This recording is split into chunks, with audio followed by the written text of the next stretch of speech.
Avery, whose show is this?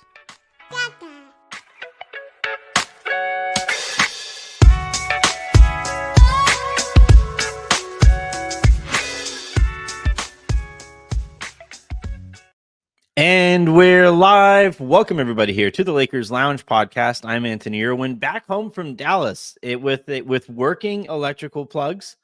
The Wi-Fi is better, so I'm not, like moving all over the place while I'm talking. And I'm joined on this fine Thursday evening by Sabreena. It's been forever. How you holding up? Well, I have emerged from my NCAA tournament cocoon, so here we are, back in the flesh. It was excited to be able to pay was, attention to the Lakers, albeit briefly.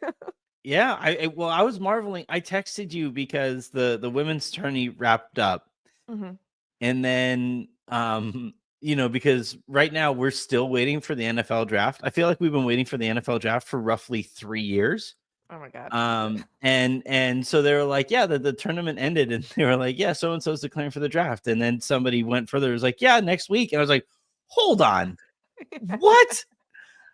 We'll talk about that near the end of the conversation, but I do kind of want to start there. Today on the show, we'll be talking about Luka's return to Dallas. I just finished writing something about my time in Dallas, for Clutch Points and the experiences that I had there, that game being one of them. That was an insane game that we just watched. We'll talk about the West playoff standings and who maybe Sabreena prefers to play, all of that good stuff. But I actually why is it only a week, Sabreena? What are they what are they doing? How can they possibly make educated decisions? Think about the calendar here, right? WNBA season starts in the middle of May. You have to get the players into camp at some point, right? And if the WNBA season doesn't start in May, then it extends past October into the NBA season. You've got a facilities issue for a lot of teams.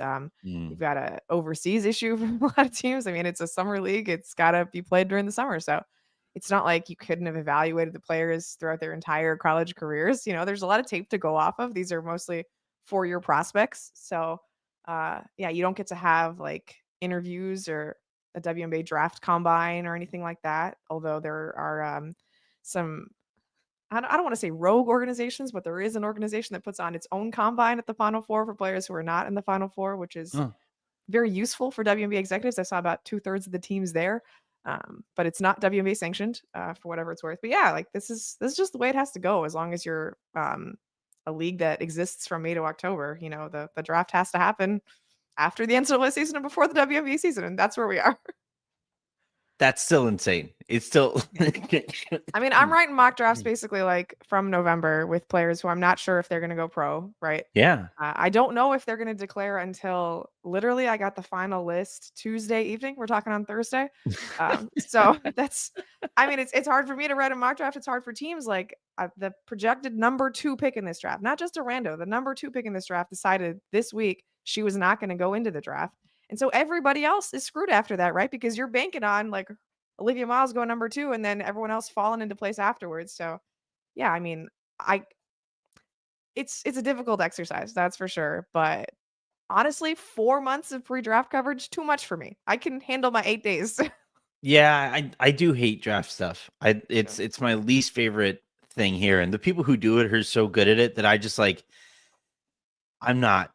I'm not good at that stuff. I hate watching college basketball. Just go read Ricky, go read Cosmos. Well, he's changed his @ and then for women's basketball, go read Sabreena. She does it all at The Athletic. She's excellent at it. I've been telling her she's a superstar for years, and she just turned out maybe look like a genius by calling that. How about that? How about that? All right. So today on the show, like I said, we'll be talking about that Luka game. You said you were actually able to check it out. And I rewatched it today. So I drove back from Dallas this morning, and then may or may not have played a little bit on it while I was driving. And the thing that stuck out to me was the sound on it. And I've always thought, Sabreena, that they turn on crowd noise a little bit extra when the game's in MSG. And the way that you can tell is because you can tell, you can hear people just having normal conversations in the background of the game.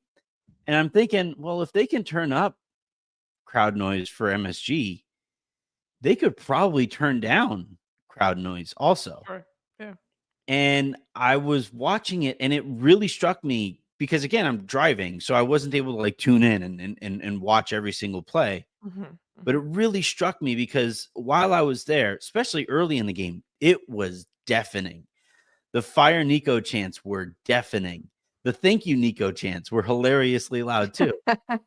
And then all this is going on, every time Luka touched the ball, everybody was going nuts. Anytime Luka tied his shoe, everybody was going nuts.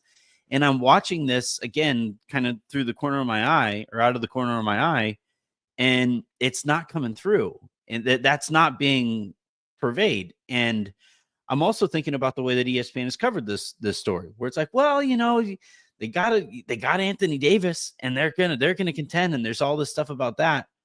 And I did a little bit of asking around, and I was like, man, why is Nico so thoroughly protected? And it has everything to do with his ties to Nike. And like the idea that after he's done here with Dallas, and he said whether things are good or bad, he's like 3 or 4 years, I'm out of here anyway. He doesn't have that long. He might go back to Nike, and people are like, yeah, he was a really powerful guy at Nike, and nobody wants to piss off Nike. So, So powerful that he misspelled Stephen Curry's name in a presentation. well, it's really powerful in that mistake screwed up their ability to get Stephen Oh my Curry. god, So you have insane. the power to screw up getting Stephen Curry. This guy has a Um, wild variance on his hit rate. yeah, yeah. But anyway, I just wanted to sneak that little bit in there. Mhm. I don't know if you noticed the differences in crowd noise there, but I do want to ask, because I did pick up a little bit of what I sensed there, how unique a situation this was, where a fan base, a full ass arena, sellout crowd was cheering every time the opposing team's best player did anything and scored and eventually won the game. Um, I have never experienced anything like that. I was actually like completely blown away by all of it. What did you make of that situation? We'll talk about the basketball in here in a second, but like the human element of that, it was so unique. I've never seen anything like it. You know, it's interesting. I've been thinking a lot about human element of late because with the draft coming up, players who know that they're going to go number one and still what it means to them, when they hear their name called, right? Like, even if you Yeah. know something's going to happen, I love that this stuff still Ironically, matters also to in them. Dallas, right? Also in Dallas, yeah. um, and the way Luca just like let himself accept the moment and like feel it for everything that it was. I God, I love LeBron James. Like I love watching him play. I've never felt that emotionally connected to LeBron James as I Yeah. did to Luca in that particular moment, just crying on national TV. Like that's and then saying afterwards that he wasn't sure if he was gonna be able to play. And like you believe it when you see him reacting that way. I've never experienced anything like this where a fan base who it let's I don't think the Mavericks and the Lakers are like historical rivals by any means, but they both exist in the Western Conference. And there was we Everybody have hates the our guy Lakers. Dirk, we have Kobe. Like nobody likes the Lakers, and for all of the fans to pour their love into the Lakers, admittedly Luka Doncic and the Lakers, but like to set aside their team and to show all of this love for Luca, it's so weird, right? Like they would put their allegiances against their team because of how much they love this one guy and clearly how much Luca loved them, right? Luca Yeah. wanted to be a part of this franchise. All this nonsense about like, oh, we weren't sure if he was going to sign the max extension. Like, of course he would have signed it. This was what he wanted to be. He wanted to be Yeah. the franchise guy for you. And look at everything he's already done for you. I was reading like Tim McMahon's story on ESPN about how like he wore like a cowboy hat and boots to Dirk Nowitzki's the jersey retirement day, right? Or like maybe when his statue came up and Yeah. like how he said howdy and made a bunch of jokes like about a Texan and like clearly wanted to endear himself to this community and it worked. And And did. Yeah. like they love him so much and he loves them so much. And for that to be taken away from him, like I realize that we think of like athletes like, oh, you still have a job, right? You still get to play for a title. Like obviously from our perspective, it's, oh, you get to play for the Lakers, but Yeah. it wasn't what he wanted to do, right? Right. And he's doing it, and I'm sure he's gonna do it to the best of his ability, but Luca wanted to be a Maverick, and, like, it kinda made me sad to watch that, like, oh, the guy that I'm tying so much of my future happiness to doesn't actually wanna be a Laker, but, Yeah.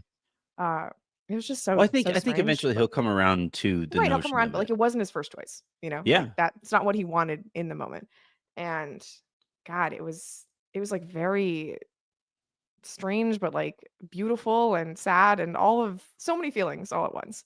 Yeah, it was legitimately, Sabrina, an experience.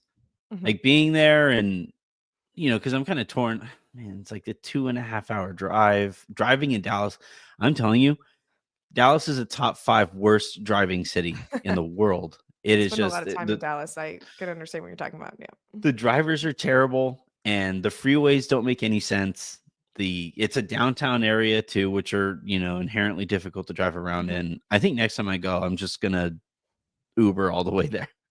I just I'm I not mean, the gonna last deal time I with went it. to a Mavericks game, we, like, drove just to one of those, train spots and then, like, took the metro into downtown to get to American Airlines Center, but yeah. Mm, Yeah, it's that was smart. mm. I stayed at a hotel that was about a mile and some change away. Okay. And you guys look at me. I don't walk or exercise very often, You live in Texas, man. but I'm like, Nobody walks. yeah, it's true. Yeah, especially like from here on out. But I considered it, because I was in an Uber, and this guy, and it actually makes the piece.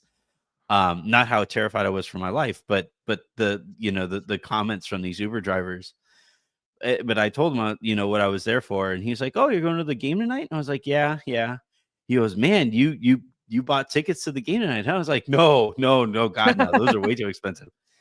And he goes, "Oh, so what do you?" I go, I cover the Lakers," and he goes, "Oh, that's so cool." Da, da, da. And then as this happens, anytime you mention that, it's an automatic. It's like it's considered a request for their takes. But in this case, I was really interested in them, right? In Right. this case, it was like I really want to know how the I'm city here feels to know about them. what the people think, yeah. Yeah, yeah. And this guy, I asked him, I was like, if you could say one thing to uh Nico and to Patrick Dumont and to the rest of the Adelson family, like what would you say? And he was like, it's only a mile from here to the arena, so I don't have enough time. Um, but he just kind of said, like, you guys are new here. You guys just got here. How can you make a decision like that without any information based on more experience here in the city? And he said it's just really too bad that they just didn't seem to care at all about what this decision would mean for the fans that, we're ready to see this guy grow up and grow old like we saw Dirk. And it was like really kind of touching. So I go from that. And then in Victory Plaza, they had that's where the first protest happens, right? Remember the pictures of the coffin Right. that's Yeah, of making course, its yeah, yeah. way by the Mhm, Dirk Nowitzki statue. mhm. And the anticipation was that there would be another protest, that there would be a whole bunch of people out there. And no, it was just a bunch of people wandering around in Doncic jerseys trying to figure out what to do. And it was really clear. It was like this fan base has been so thoroughly beaten down that they can't even get themselves to muster up that protest even in that moment. No fire Nico chants outside the building. There was Yeah. some poor bastard running 77 laps around the American Airlines Center, which is apparently longer than a marathon. He looked a lot like Alex Caruso, which was hilarious. But like, 77 laps, dude. I made 2 laps around the arena in Tampa, like, last week just looking for something. I was like, "This is too much." yeah, I passed by where the press entrance was and like Mhm. walked a whole way around the building, and I was like 77. I would have asked Luka to wear number 7 next time. Um, but so so I see that and I'm like, man, these guys are just so beaten down, and I'm trying to think of what this is going to be like. And um I told some other people who were covering the game and stuff like that as we were walking in. I'm like, I think this is going to be a Laker game. I think this is going to be a Laker home game. And lo and behold, it essentially was. It was essentially a Laker home game in an arena where the Lakers are not popular.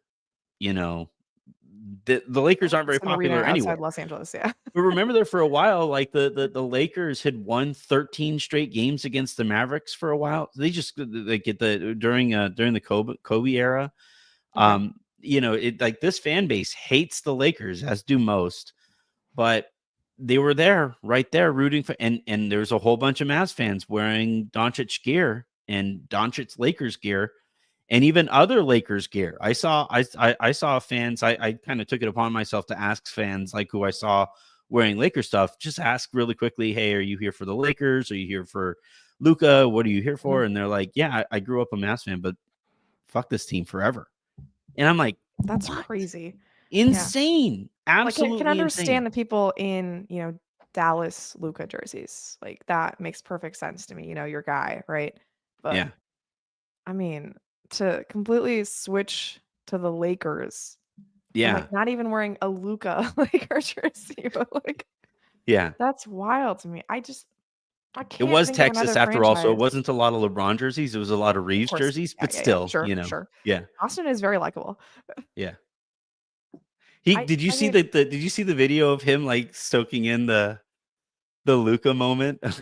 It's so yeah. adorable where this guy's like standing there and Luca walks onto the court for the first time and everybody goes nuts and Austin goes like this. And I'm thinking, oh, that's cool. And he's like, thank you, thank you, thank you. I was like, oh, Austin. It's so perfect. Um, yeah, I was so blown away by it. And then over the course of the game, so the game starts and Mhm. you get the fire Nico chance and you get the thank you Nico chance. Lakers fans are the best. The We're best. We're just so trying to be mean. polite, for the gift that is presented to us. Yeah, right. So like, but we're it's like fire Nico, thank you, Nico, fire Nico. It Yeah. was crazy. It was absolutely nuts. And at one point they booed the referees because they called a travel on Luca. There was booing going on because the other team's best player turned the ball Mhm. over. It was just it. Crazy.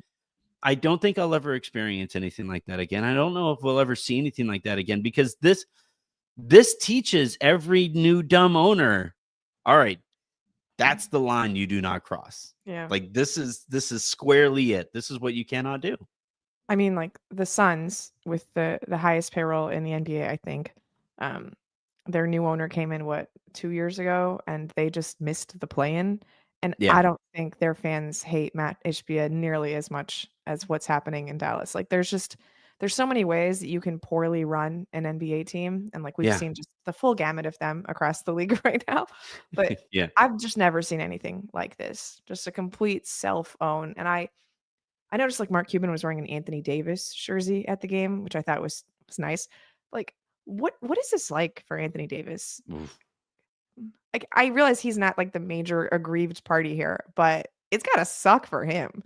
Yeah, yeah. Well, it was funny because obviously they asked him about what's that game going to be like, and Mhm. gave a very Anthony Davis answer where he's like, "It's just another game." It's It's so not, clearly a dude. lie, Like this is the same guy who told us that he didn't pick out the that's all folks. Like he's clearly a really bad liar. So and then you could see it on his face while he was warming up, and then especially I thought every time the fire Nico chants rang through the building, I actually think they kind of smacked Anthony Davis upside the head. And he was sitting there like, I think I'm pretty good at basketball, guys. And I'm the return for this guy that you guys are going crazy for. Yeah, This is tough. This is it's tough. and the city just hasn't embraced him at all. It it's What's gone his to the contract extent status like anyway? Is he stuck there for a while or I think at least a couple years. okay. Yeah. I can't He remember if just he signed that signed a recent extension. extension or not, how long Yeah. it was, yeah. But I mean, what happens if he demands a trade? He can't. Like, Why not? He didn't ask to be traded there. I get that, but, like, I just feel like there's a certain level of equity that's required to demand a trade, and he has nothing in Dallas? Yeah. And I Nico, he kind of can't do it. He would that can't make trade him him. more popular in Dallas? Anthony Davis? Yeah. I I don't think I don't think it's not that he's not popular in Dallas, right? Like, I'm sure you remove him of the context, which is impossible, like, I like watching Gafford and Anthony Davis play together, like, I like Yeah. that front court, it's fun. Yeah. Uh, but no, I think he's gonna try it out. Like, he wanted to be a power forward. I realize that's the stupidest rationale that Jeanie Buss could give about why they made the trade, but, like, this is theoretically the basketball setting that he has been asking for. Yeah. So, I don't really see why he would do that. For what it's worth, And there's no When expectations on him there. Literally none. Yeah, that's the biggest thing, and I think that's the thing that he'll kind of come to like the most is that it doesn't Mhm. matter what I do. Although in last night's game, there was definitely some kind of collar tugging with the fan base there because I think he was on single digits entering the fourth quarter.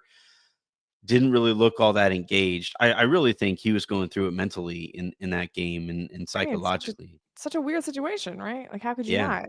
Yeah. Yeah. Well, there was plays too where like he was isolated on Luka, and you could tell the crowd is like, even while they're cheering for Luka, there was real frustration when he passed out of that situation without a trap, and people are like, It's not what he "This does. is the guy."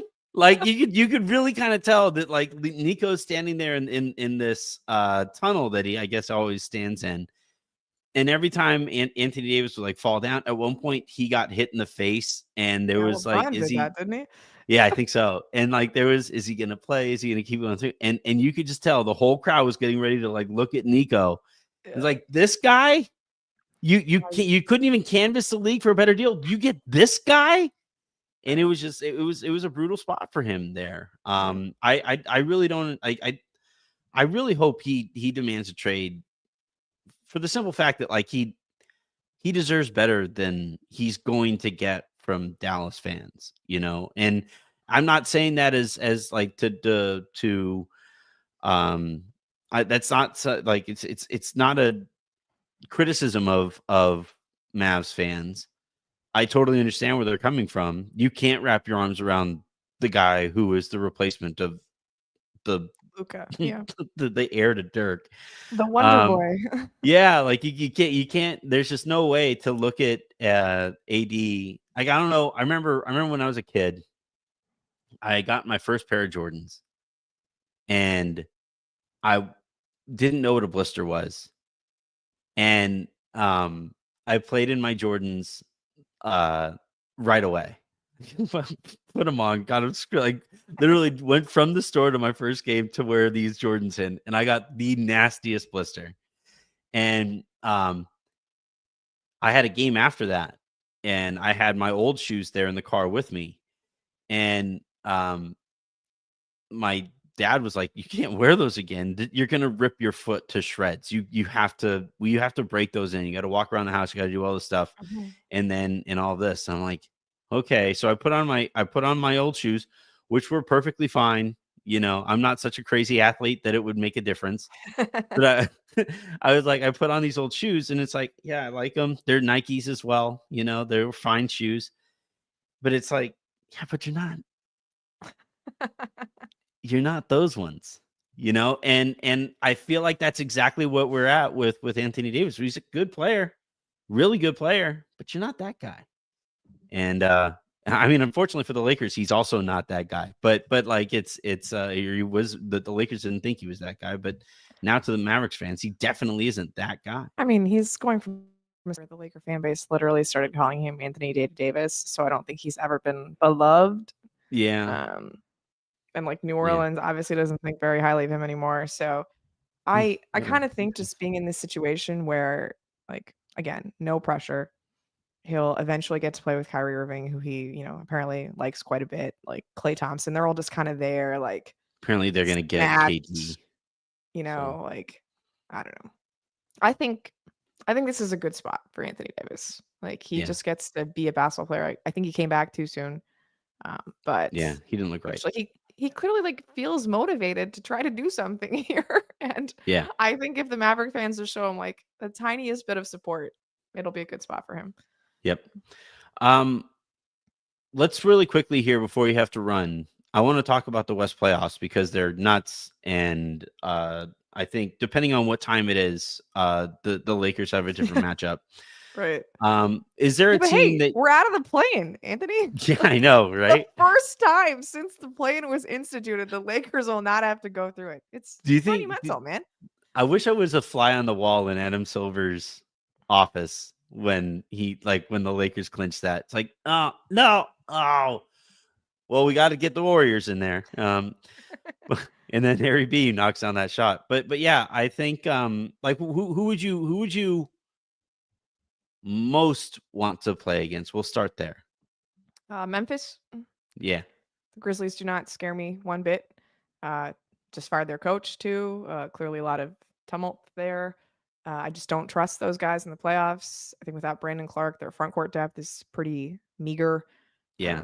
Yeah, I think Grizzlies with a bullet. Sorry, the Grizzlies are the Yeah, I team. was gonna say the only offensive weapons they have are Oh my Jaws, god. Jaws Yeah, the Grizzlies are the celebration. number one team that I would like to face as a Laker fan. Yeah, All right, who would you least like to face? the Warriors.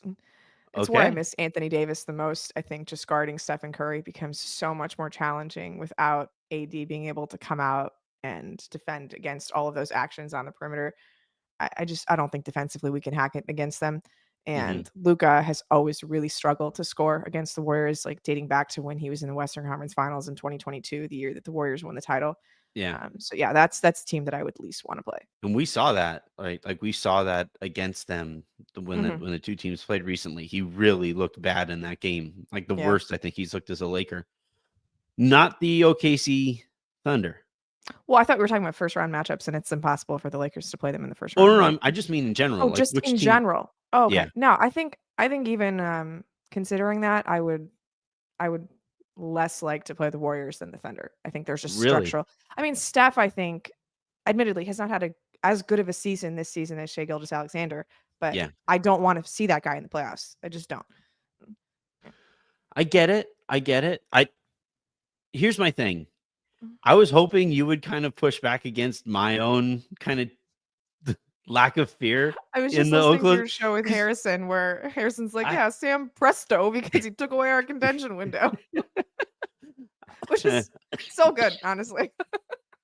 I was like, I was really hoping I would bring you on because you're the smartest of our bunch, and I'm sitting here and I'm like, I'm way too confident against this OKC team. They profile statistically They're as an a excellent team. monster, Yes. Yeah.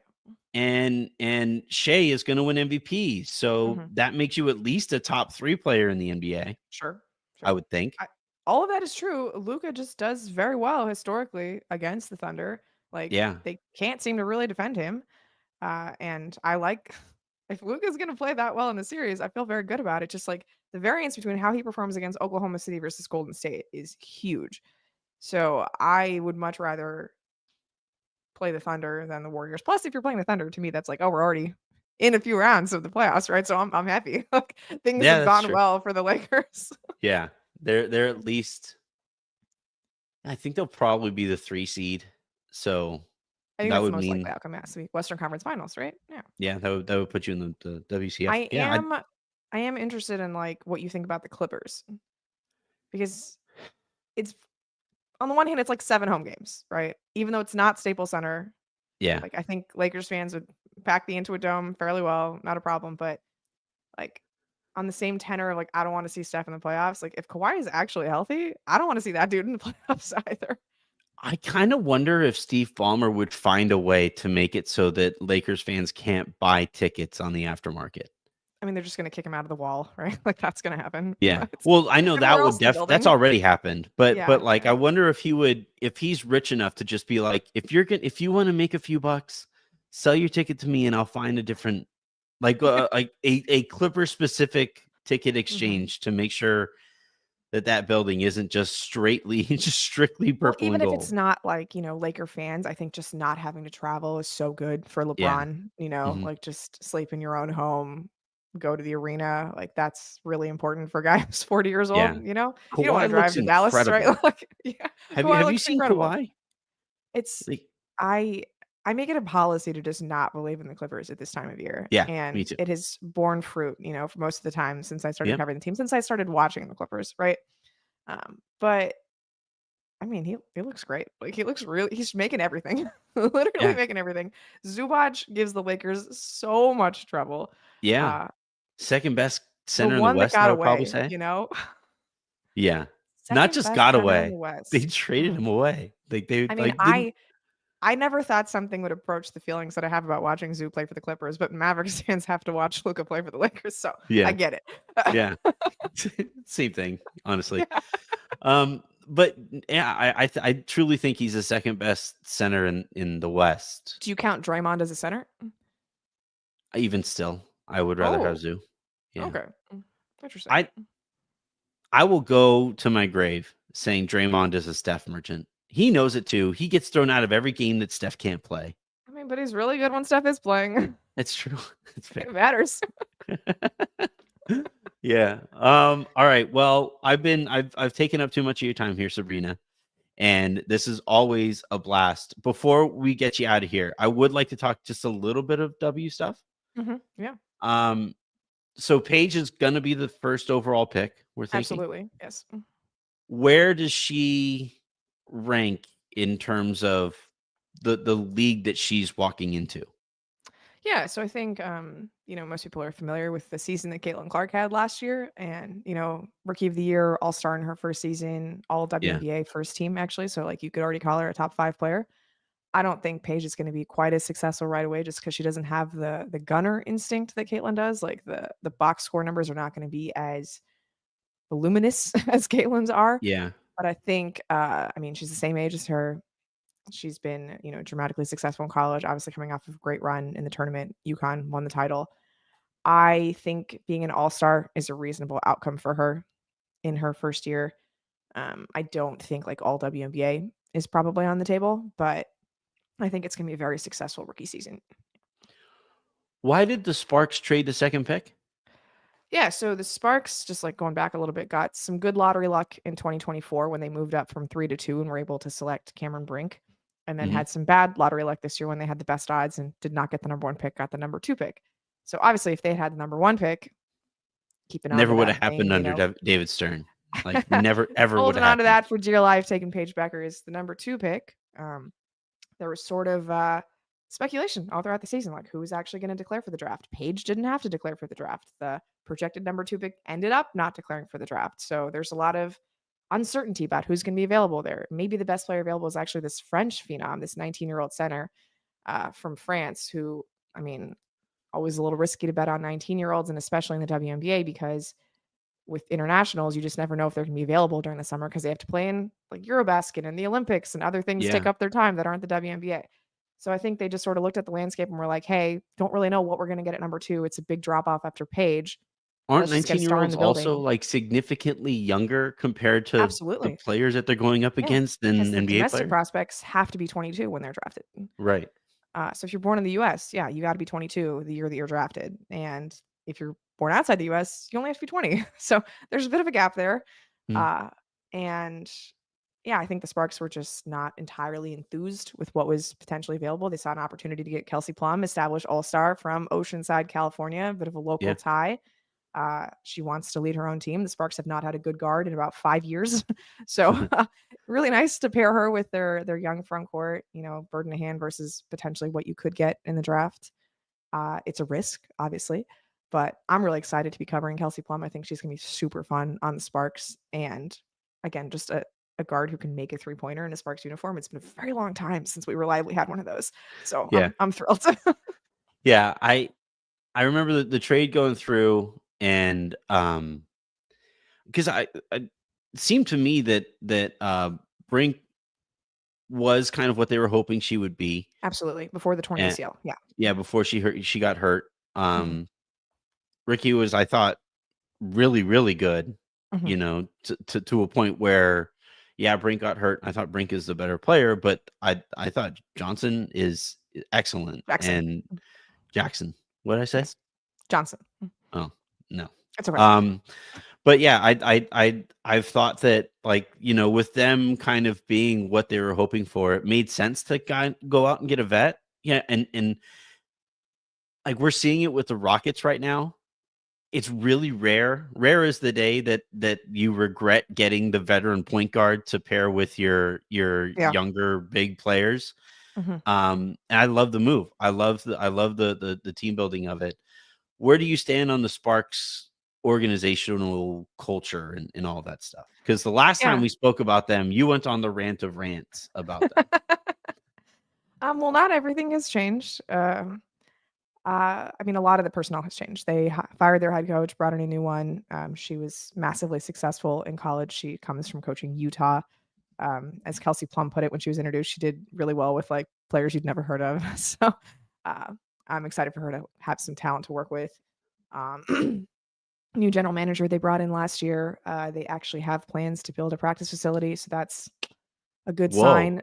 The fact that Plum wanted to come here is really big because she had to sign off on the trade the way that sign and trades work in the WNBA. Like it wouldn't have happened unless she agreed to come to Los Angeles. So her Yeah. wanting to come to LA is a pretty big indicator that things are moving in the right direction. It is still the same ownership group that has, sort of thrown it by the wayside, but I think there's enough momentum in women's basketball that they're realizing the potential to actually profit, what off of what they're doing with the Sparks, which admittedly they don't need the money from the Sparks. What they're going to make here is just inconsequential compared to what the Dodger money is. Yeah. But there are enough signs of forward progress where I really like the coaching hire. I really like the Plum acquisition, and a facility is just bare minimum for what WNBA teams need right now. Uh, I'm going to hold my breath. This is a team that has not made the playoffs since 2000. They already have given up their pick for 2026, so it cannot be a lottery pick. Like that would be a Oh, pretty no. big disaster. Yeah. So if they can make the playoffs this year, I would consider that a success. I don't need to win a series or anything like that. Just get into the postseason, make sure that pick's not in the lottery, and you can consider that significant momentum for what the last 5 years have been. Is it possible for them to still be bad enough to maybe get Juju in a couple years? Yeah, so the Juju thing, is interesting now because she tore her ACL, so I don't don't even know care. if she's gonna I come out in still think she's gonna be 2027. I great. just mean, Yeah. like, I don't know if she's gonna come out in 2027. She could take Mhm. another year in college if she Oh, wants I to see. play Yeah. 4 Yeah. seasons at USC. So, what year are you angling for in the draft is the real question. I don't know what the lottery rules are gonna look like going forward because they're negotiating a new CBA that's gonna come into effect in Mhm. 2026. So, if it's a 2-year tank, they could do that, but it'll be harder with Kelsey Plum on the roster. If it's a 1-year tank, then that's much easier to execute. So we'll see what the rules end up being there. But yeah, I think the Sparks should move everything on their roster, even if that includes Cameron Brink, to get Juju in the building. Because if you can get an LA girl to play on the Sparks, especially one who is as massively talented and popular and I just think she has a GOAT freaking potential. star like Juju, Yeah. you got to do it. So Yeah.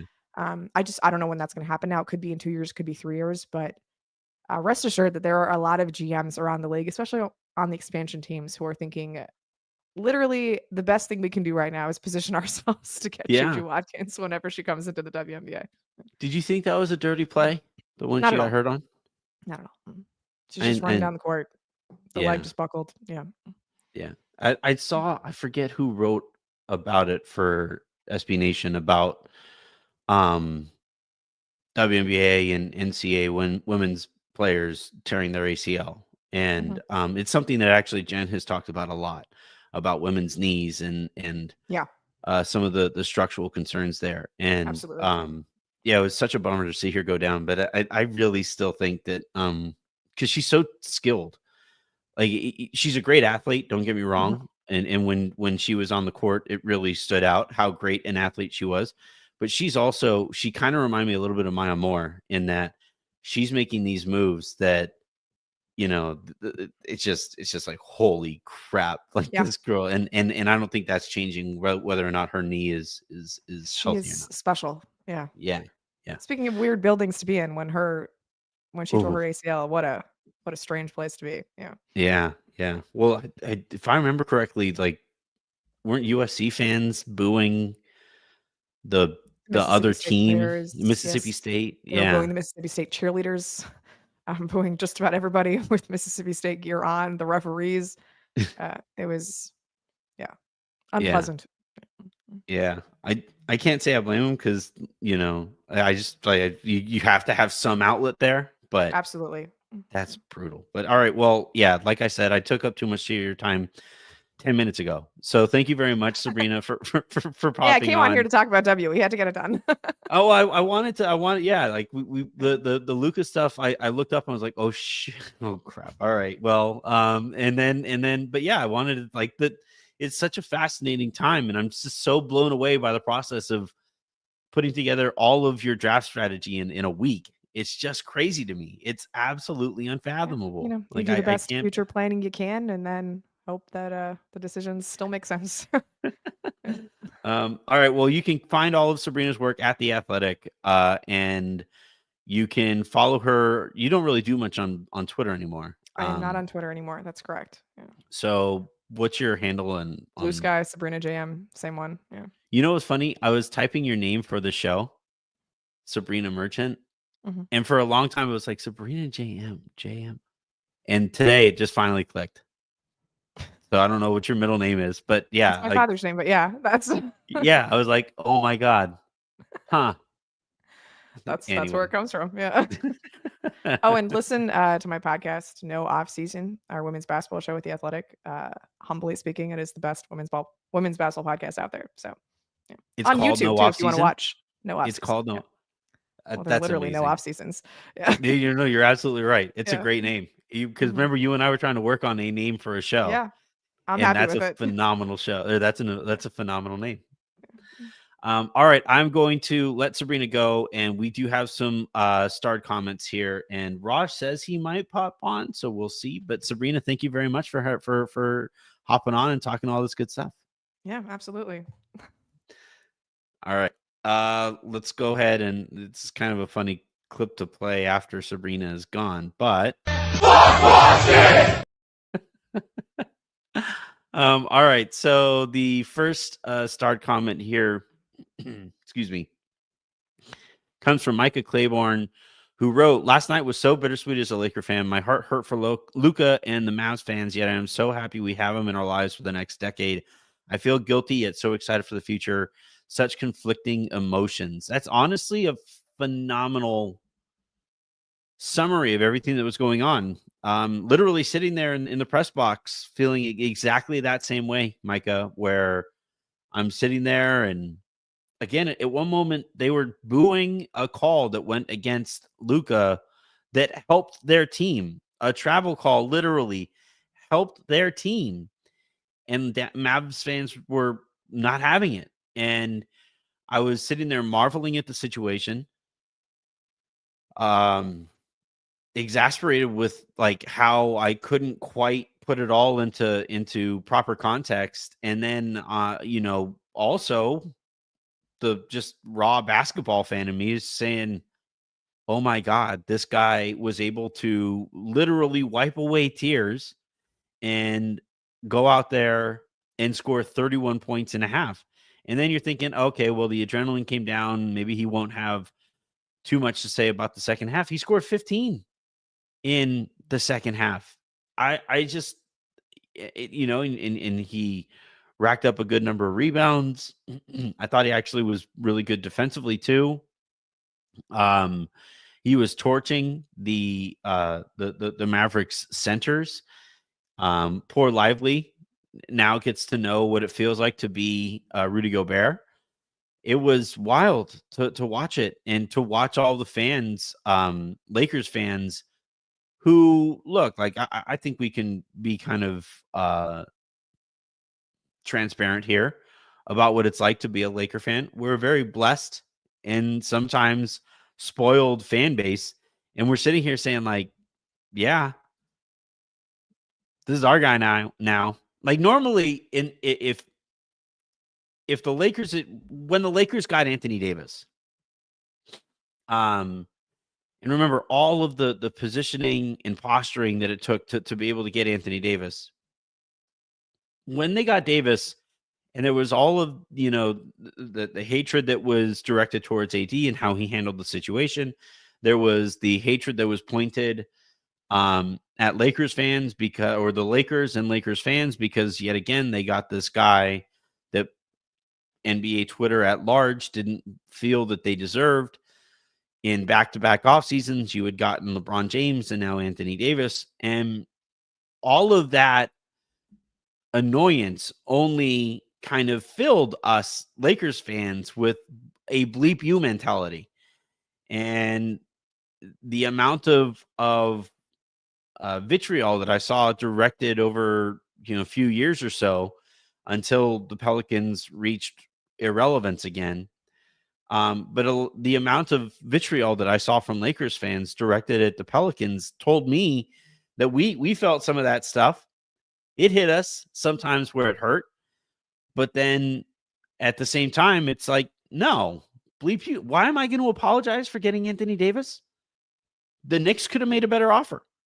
The Celtics could have made a better offer.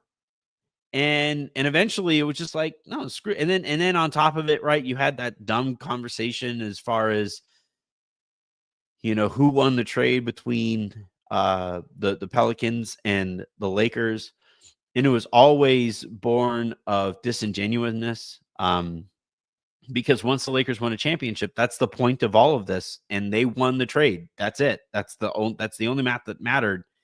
And yet that conversation still kept taking place, and it made Lakers fans all the more frustrated by how everything was going. So, but last night though, there was a lot more self-awareness. There was a lot more understanding in the direction of Mavericks fans who were just so clearly hurt, like emotionally hurt over how everything played out. And that was really unique. So Micah, that was a really good comment. And thank you for making it a super chat. Because yeah, that's what everybody was going through. Lakers fans, Mavs fans, Luka fans, everybody except for this guy. This guy was just so happy that that the Lakers have Luka Doncic that he just didn't even like not a second thought as far as how happy he went out and got a fresh haircut specifically to look good while he Right. roasted the Mavericks and their fans. How you doing, bud? I am good. I was out getting a haircut, and you texted me, can you hop on? And it's the one time this week I left the house. And so no, I'm super excited. Still a little bit, buzzed from that game the other day, but no, I'm good. Yeah, the Lakers got Luka Doncic, and man, what an insane game. I just got out of the car, hopped on right into the podcast, so but I'm excited though, man. It's exciting. All right. So Sabreena and I talked a little bit about the vibes at the arena and Right. whether they jumped through or jumped off the screen. Yes. There was a lot of like human element talk to it. Let's talk about the basketball and what we saw, because now it's tough because it's not quite, you can't do full analysis of the matchup between the Lakers and the Mavericks because they don't have any offensive engines whatsoever. Like Spencer nobody. Dinwiddie didn't like move you. Wasn't So it's on funny. your I bumped into Spencer okay. at the game. And Okay. he was like coming off, like literally bumped into each other because I was walking out of the tunnel and he was running off of the court. And we like kind of bumped shoulders a little bit, and he kind of stopped and he was like, "Oh," and I was like, "Oh," and then we just kind of went about our day. Mm-hmm. And I kind of want to know like where the O came from with him, because I didn't figure he would have any idea who I am whatsoever. And all of that, like, so the Spencer Dinwiddie thing, they didn't. So I'm sitting up there on press row. There's a guy from, I think, CBS LA, like an LA station of CBS on my left. And Mm-hmm. then on my right is the guy who covers the Mavericks for Clutch Points. I think his name is James Estrada, or John. And then on the like from two seats over to my left and from every seat over to my right, everybody there was Mavericks people. I think I was the only Lakers person up in the rafters, basically, was where they had all of us. I may as well have been standing on top of the building. But so we're sitting there and nobody's outright cheering in the press box. Nobody really does that. But there was a lot of like, you could sense the annoyance and frustration when they couldn't get the ball to AD because of what the Lakers were doing. They did a lot of what they did against Jokic and stuff like that. And Dinwiddie was like a big part of that. And excuse me, I was just laughing at that the whole time. Right. I'm like, yeah. This guy is built exactly like you need to be built to throw a good Entry pass. Yeah. entry pass, and he just couldn't do it. And then on top of it, like they had him out there and Caleb Martin. See, I'm calling everybody Johnson. I called Rickea Johnson a second ago. but no, Caleb Martin was on the court with Spencer Dinwiddie, and they were just playing in a phone booth the whole time as well there. But still, with all that said, that's a big ass Dallas Mavericks team. Huge. And I thought the Lakers were able to run that size off of the court. And I think that's kind of the main takeaway from that game. Yeah, just, I know you guys, I was listening about, driving, you guys kind of were going into human element, and obviously I wasn't there at the game, but the most fascinating game I've ever watched live. I've never seen anything like that, where the opposing team is cheering for the other star that's in the building. Just insane. And for Luka to go from crying to like immediately turn that around and just become an absolute star scorer right after he's, crying on the bench, I think was crazy. But Anthony, I know it's hard to a lot of people are saying the same things I think that you're saying, where it's tough to analyze that game, but just both teams needed that game. Like the Lakers needed that win. That was a huge game. That was very important on the, the from the standing standpoint. And you're right. They went to lineups with AD and Lively, or AD and Gafford, and JJ went, screw you. I'm going Rui Hachimura and Dorian Finney-Smith at center. Yeah. And you're going to have to match up with us. Like your side has to match our speed, is kind of the way they put it. They really went to the Jokic defense. I'm not comparing AD and Jokic, but they went to the Jokic style defense, where we're going to front you every time. And it's like, AD was the test tonight because of no Kyrie. And it's like they had the study guide the whole season, right? AD was on our side the whole time. They got to learn what his deficiencies are on the floor. That was so fascinating to watch them be like, to send the help that they did. It was kind of mean, right? It was a little bit mean. It was like, oh, that's mean. Like, exactly where he doesn't like the help too. Yeah, they like it did feel a little mean, and it kind of made me think of like, so how much of this is like frustration that you're taking out, having been his teammate? Like, how much of it is like, oh, you still can't do this, huh? Still can't pass out of a double team and actually take advantage of the double team? Still can't do it?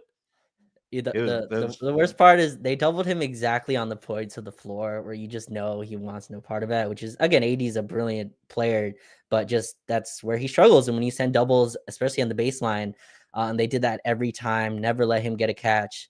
I thought Rui also was brilliant, just being able to stand his ground, not let AD kind of move him inside. They forced AD's catches outside the paint, and they leveraged that.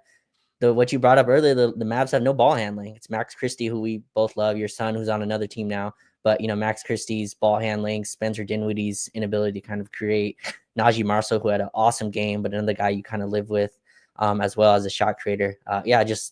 That's what stood out to me, though, Anthony. Like this game and the Houston game, to me, Houston's not huge, but they play like Steven Adams and Sengun together. Another game where JJ's like, Jackson Hayes, you played 2 minutes in the second half. This one, too, Jackson Hayes played 13 minutes in this game. I think 7 or 8 were in the first quarter. So once the game got to winning time, JJ went centerless. And, I tweeted out the stat this morning. They're like plus 22 net rating so far within that. But that stood out to me. And obviously Luka's ability to just cook whatever big man. And how bad did you feel, Anthony, on that? To me, on TV, watching Luka hit the step back over AD, it was kind of this, like, I know what side I'm on, but man, that's painful to watch Luka just do the step back three and basically just not even feel Anthony Davis's defense. That was like, oh, that's a little painful there. But no, I think so again, like it's really frowned upon to cheer in the press box. You were not supposed to do that. I can't help myself. I wasn't cheering, but I do make comments. So like, and it's actually a kind of like how I used to coach, where because I didn't want to get too high or too low while I was coaching. I didn't want my players to see me too high or too low. But you're still feeling the whole spectrum of emotions over the course of a game, especially in that situation when you like actually really care about the people that you're coaching. And yeah, like the so there would be there would be plays where based on the angle that I had, and again, it was basically it felt like I was actually over the court, hovering over the court because of how high up I was. But if there was a situation there where it looked like the Lakers could have jumped a passing lane or something like that, I'd be like, oh, or the ball rotates over to somebody. And it's like, all right, hit one, because that's the kind of stuff that I say at home. Yeah. And when Luka got AD in isolation, I said, oh no. Oh no. And then he went to his because you can kind of see him gearing up for the step back. That's where he wants to get to. And you're like, oh no. And the Laker fan in me is like, make the shot. And then like the person who actually really likes it. Remember, Avery, when she found out where I was gonna be last night, she was like, Daddy, can you say hi to Anthony Davis for me? So like Anthony Davis is always gonna have a soft spot in my heart. And I'm like, yeah, I wouldn't hate it if he misses. And then he made it, and I'm like, what's crazy is you knew he wasn't missing. Like you could tell the way that move was going. It didn't matter whose hand was in his face, but yeah, he was not. Well, and his posture after. So I'm starting to learn what Luka makes look like in terms of the way he lands and all that. Yeah, like and so he'll do this thing where he doesn't keep the follow through up, but he will kind of keep his wrist bent down by his side, and when he kind of like in a showman way, like it's kind of like showing it off. It's weird. It's kind of like holstering the gun. It's kind of like you just like and he kind of like holsters the shooting wrist there, and I'm like, oh, that's gonna go in. And it's funny too because at the American Airlines Center they have a mic on the rim. Yeah, I heard that on TV. It's loud, and so it's like when it blinks off. I was like, maybe cut the mic, cut the mic so that like AD doesn't hear the actual. But yeah, that was crazy. The other takeaway that I had is, and this is over the last few games, but we had questions about the Lakers' sustainability defensively, going as small as they have, and seeing how important Rui is for their defense has been like I've had to recalibrate my brain because that is not something that I thought coming into the year. But last night, the way that the Lakers really swarmed the post player, in this case Anthony Davis, or just made everything uncomfortable when they really, really wanted to. And LeBron especially, with him just kind of recognizing I'm the only one between the three of Austin and Luka and myself who can actually impact the game on that side of the ball. Therefore, I kind of have to now. Yeah. When he was really checked in and when Rui is really clicking, Dorian is a constant. I don't worry about his defense ever. Sure. But when those two guys are really checked in, the Lakers are pretty damn special defensively. I don't know if they can be sustainably special, but they have. I think I can viably say they have the pitch. Yeah. That'll be something they can throw. Right. Just really quickly on your press box story. By the way, I've been to American Airlines Arena, so I'm with you. You are kind of on top. I sat in the 300s, saw like a Clipper Mavs game one time there. And yeah, you're like on top of them. But, the first game I covered, was the Suns game, Anthony. And with Koloko checked in, I had to kind of like, Koloko checked in for a whole rotational minute. And I was like, I wasn't cheering, but I was like, hey, like this guy's good. And every time like, finish that. And he missed like 6 lobs that night as well. Everyone's like, I thought you said Koloko was good. I was like, this is his first minutes in a while. Let's have some grace. No, but I'm with you. I think where the sustainability comes from, and again, it gets lost sometimes because Luka's just a star and it just shines through that when he scores 30 and a half, you're like 30 and a half from Luka. But really, Anthony, what that allows is when he eats up that much usage, I thought LeBron never, like, how we always talk about how Vando's turbo button is just consistently pressed. It's broken. Yeah. It's like those controllers when you go to someone's house and it's like, it doesn't work. LeBron didn't have to turn the turbo button on, I thought, until the fourth quarter. And all that energy was used to be a defensive, like to be the Draymond, I guess, of our team and just, help on the backside. And I'm back and rewatch the game. His defense, along with Rui and Dorian, you mentioned as a constant.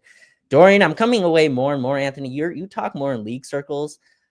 I didn't know he was this good, and if I knew he was this good, way more teams should have been on Dorian Finney-Smith. The fact that we got him for 2 seconds and D'Angelo Russell is just an incredible move, a I was season-changing blown move. away when we got him but when the Lakers got him for no first. I try to I try to not call him we, but I know. it's not, by the way, Pete calls him we, you call him we. I don't actually care about the people who do call him we. I'm not that obnoxious, but I care that I don't call It's them we. them and us. That's it. But that said, that's when I can really tell that I'm bought in, right? That I'm all in on a Lakers team. When I start saying we, Last year it was like that team that plays in LA. I'm not sure those who it is. It's like like if I'm happy with Avery and Miles, right? I call AV or girly girl or stinkabug, and I'll call Miles my and all that stuff. And then if they piss me off, it's like son, daughter, child, but right now, the Lakers are 80. The Lakers are they're being adorable. Go ahead. No, I was going to continue that point. That with Dorian in terms of his value around the league, I was just shocked that we were able to get him. And LeBron's ability, Anthony, to just conserve energy. I thought he was able to do that. And then in the second half, fourth quarter, he took over. They tried to switch Lively on him, Gafford on him, whoever it was. He got to the rim and scored. Luka kind of slowed down in the second half, which is kind of expected. Jason Kidd had a kind of. I'm 100% sure Jason Kidd did not want to double Luka. You could tell he's just like, I'm not sending the two, and Luka's like, all right, I'm just gonna keep frying you. And finally, Jason's like, all right, go double. And that's when the Lakers burn you. They had a play where I think Austin came up and screened for Luka, and they had to blitz him. And it's like, all right, you blitz Luka with Austin, LeBron on the floor. Austin got on the short roll, drove and found LeBron for an and one at the basket, and that's where the Lakers. I think when the Luka trade happened and they were struggling a little bit right out of the game, me and you had the conversation of this has to be a generational offense to win. I think it's starting to creep into that. You could see the signs of the offense really starting to click its gears. 128 offensive rating with the starters, which is incredible. It's an incredible offensive rating, and the defense, to your point that earlier, has continued. It's at a 105, 106. With the starters, with the closers. That's with the starters. Okay. That's what is it with the closers? Because Jackson. Oh, excuse me. I'm sorry. I'm sorry. Yeah, I don't know why I keep calling them the stars. Our death lineup. Is it death? Maybe close to death or whatever that is. Death lineup. Near death lineup, the near death experience. Yes, the epiphany lineup, the lineup that you start praying again lineup. Right, exactly. Yeah, right when you're right about to hit the end. The Spirit Air lineup, like when you get off a plane on Spirit Air or on Frontier, you're like, oh, thank God. Oh my goodness. It's a terrible name, the Spirit Air lineup. Oh my God. But no, so that lineup, excuse me, because I was looking at their fourth quarter numbers as well. And the fourth quarter numbers are also incredible, like plus 23 or something like that. That looks like the lineup JJ is going to go to war with, and he's been rewarded for playing it. And we'll see. I think it will start in some playoff games. Jackson Hayes is kind of continued as the nominal starter for now. But we talked earlier how this has to be a generational offense, and I think you're starting to see the gears of that start to click with the defense continuing to be what it was. And it'll be interesting to see how they close the season out. Houston game feels like the last game of the regular season, even though Portland technically is on Sunday, but I doubt any of the real guys want to hop on a plane to Portland for one last game. So we'll see tomorrow. Yeah, especially in Portland. It's an annoying long flight. It's a 2 p.m. game too, just the strangest timing. Well, I've actually been on the air for a while now, and as you guys can hear from my voice, it's not holding up all that well. But Raj, before we get you out of here, I've been asking this to basically everybody I talk to. Which team do you most want to face and least want to face? So we'll start with least. I go back and forth with this. I think, and this is gonna maybe be shocking, least I do not want to see the Clippers. Like I think they match up extremely well, and the the amount of people have told me, well, Kawhi's never healthy. All right, but what if he is? Yeah. And right, like, oh yeah, we just don't trust He Kawhi. looks All right, incredible now too. Like I'm watching him move, and I'm like, what the hell? Come on. I don't. So He's moving better now than he ever did over the last few years. I think the Clippers are a team, man. I think that people watch with a lens, and I mean, they've been right the last 5 years, so I understand that. But they just watch with the lens of, yeah, but something's gonna go wrong. Like something is right, and I think that's a fair. Look, when James Harden's one of your 2 or 3 best players, I think it's fair to question how they look in meaningful games. But Ty Lue, Kawhi, Zubac, Ascension, and I go back and forth between them and the Warriors because it's like, yeah, at least you get to stay in LA, but is that whatever the flight is to San Francisco, is that worth playing the better team? I go back and forth with that. So those are the 2 for me. Clippers 1, and then Warriors right after is the one I don't want to play. And then you asked who would I want to play, right? Yeah, most want to play. Memphis, obviously, I think is the everyone is begging. It's almost unanimous. Everybody I've talked to is like they are about to implode. I'm gonna edit your question a little bit. If you take Memphis out, Anthony, you go Minnesota. I'm even take Denver out because I think both. Well, I don't know what your answer would be, but to me, I don't want to play Denver either. Just third straight year playing Denver. Minnesota, Clippers, and Warriors are interesting because they all just have a superstar that can win a series, right? And I think out of that group, I'd probably lean Minnesota. I'd rather play. So I'm just gonna put that on you. Taking out Denver and Memphis versus those 3, would you rather play? Minnesota, Clippers, or the Warriors? Oh,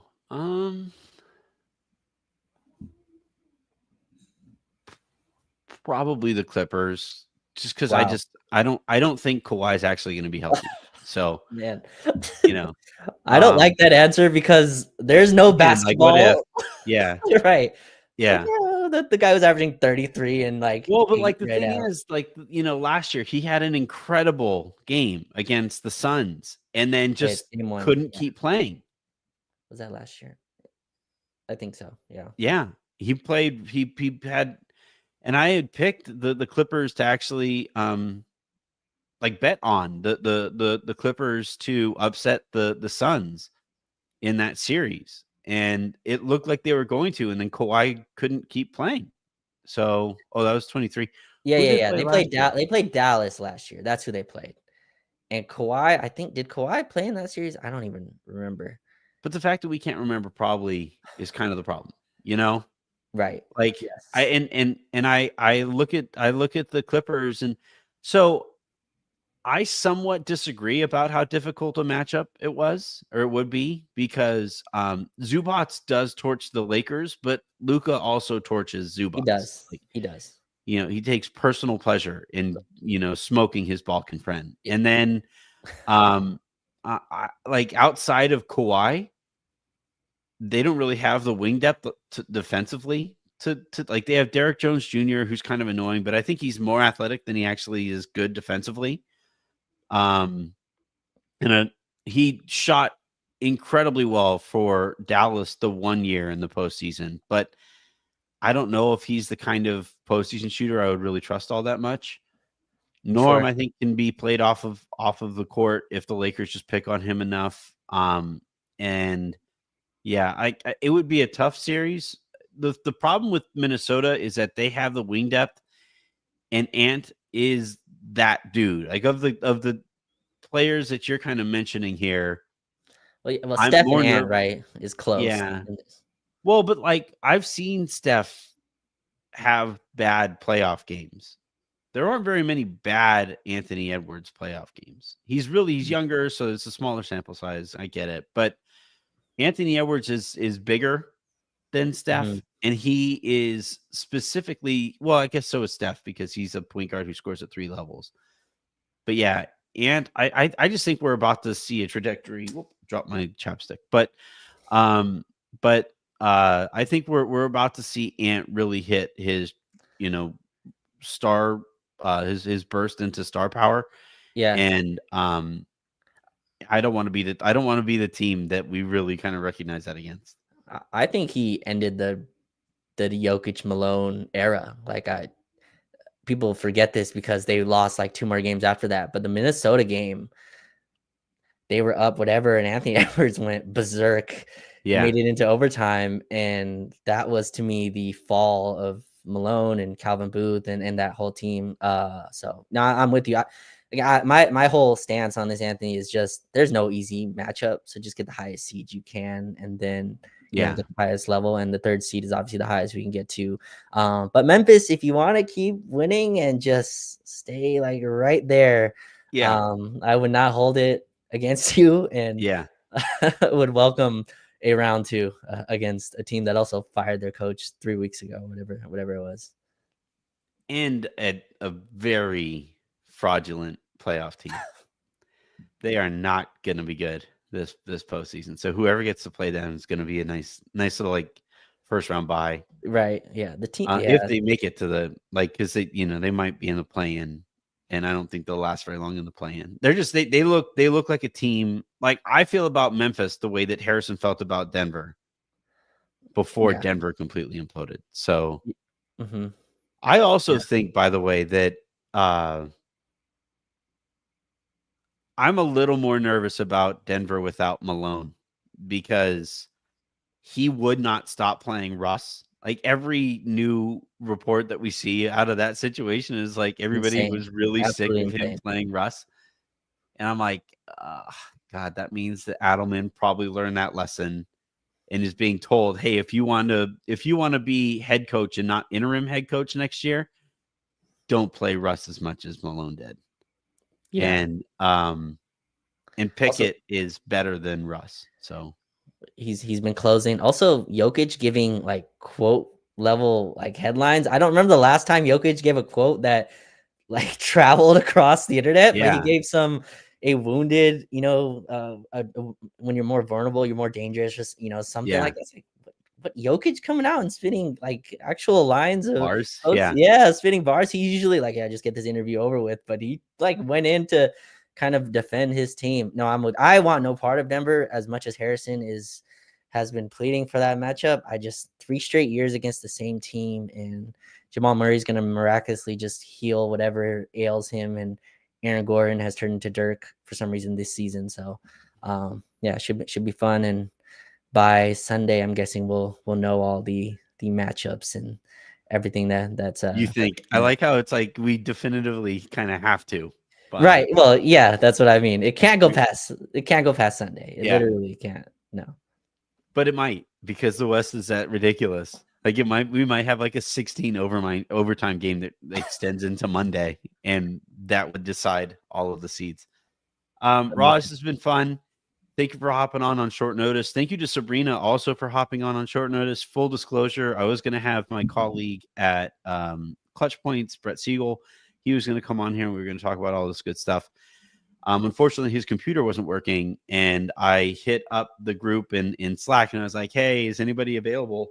Because I had a show scheduled and people were waiting. Also, thank you everybody for tuning in and waiting the way you did for the show. That was also great to see.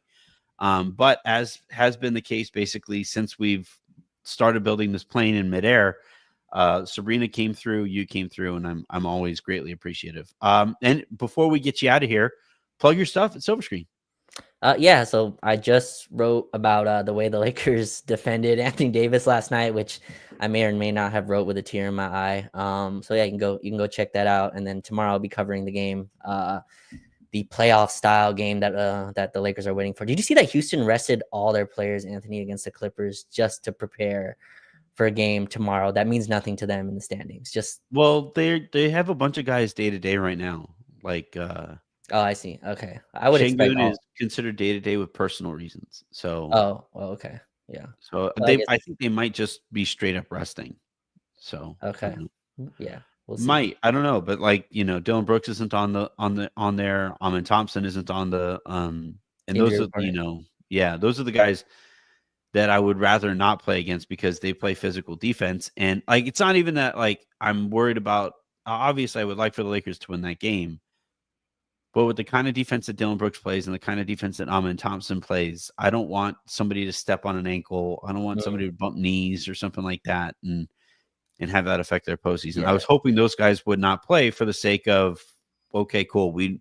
Somebody won't be as close as those guys always are to, like Jabari Smith falls into this grouping as well. Houston just plays like they defend their asses off, and they do. And we just beat them. So they're going to want a little bit of revenge too. They're a young team that, like people are asking, why don't they just rest? They're going to get enough rest. They're going to get like a week off before, the playoffs start anyway. So should be a playoff style environment, at least tomorrow. And the Lakers win. They lock up the 3 seed and get, I believe, Anthony, 10 days of rest between that game and game 1 of the playoffs. So big stakes tomorrow. Yeah. Really quickly, I didn't see this earlier. Gorilla writes, I blame the TMT crew for the street clothes day-to-day moniker. Look, the problem with AD, yes, I agree with the point there, the larger point that they were especially stupid about AD, but also he spends a lot of time going to the back to the locker room. He gets hit in the face a lot. He falls down a lot, and it takes him a long time to get back up. And so while he, even in situations where he doesn't miss games, and there have been years where he's missed a bunch of games, even those situations where he doesn't miss a bunch of games, it's always a talking point over the course of the game. Up, AD's down again. My daughter is really, really clumsy. She cannot stay upright. And one time she was running and she tripped and fell. And because I'm an asshole, I was like, oh, Avery fell again. And it's at this point, it's just like, that's my response. Every time Avery falls, like, oh, she fell again. Oh, she's actually hurt. All right, I got to help her out. But I love that. Normally, like, AD's your daughter in this comparison. Yeah, went from AD to AV. Yeah. So yeah, but AD is kind of like, up. Yeah, him face again. Yesterday, LeBron hit him in the face. And again, there was like some people there in the stands who are like, you better fucking keep playing, Anthony. But yeah, I feel bad for him. He's in a lose-lose situation, and I don't think the TNT crew did him any favors by any stretch. I think they were particularly stupid about him. I remember when they laughed at him potentially having a concussion. Yeah, after the playoff game too, where he was like super dominant as well. I don't think he looked right either last night, and that's part of the issue as well. He's kind of having to play due to all the outside stuff that's going on in Dallas. Where he feels some responsibility to play through some things. But wish him nothing but the best, a Laker for life. And we'll see how that season ends for him. Yep.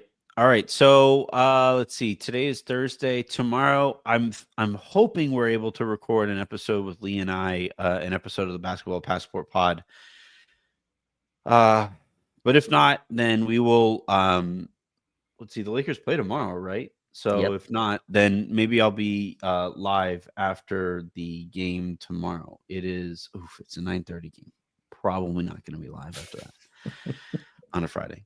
But I will be here to maybe at the very least I'll do like a lowdown or something to update what that means in the game and all that stuff. And if Jen just happens to fall asleep really early, then I'll be live to break down the game. So until the next time you guys hear from us, I'm Anthony Irwin. That was Sabreena earlier, Sabreena Merchant. Check her stuff out at The Athletic. And Raj Chapalu, check out his stuff at Silver Screen and Roll. Have a great rest of your day. Make somebody else's. Subscribe, rate, like, all that good stuff. We'll talk to you tomorrow.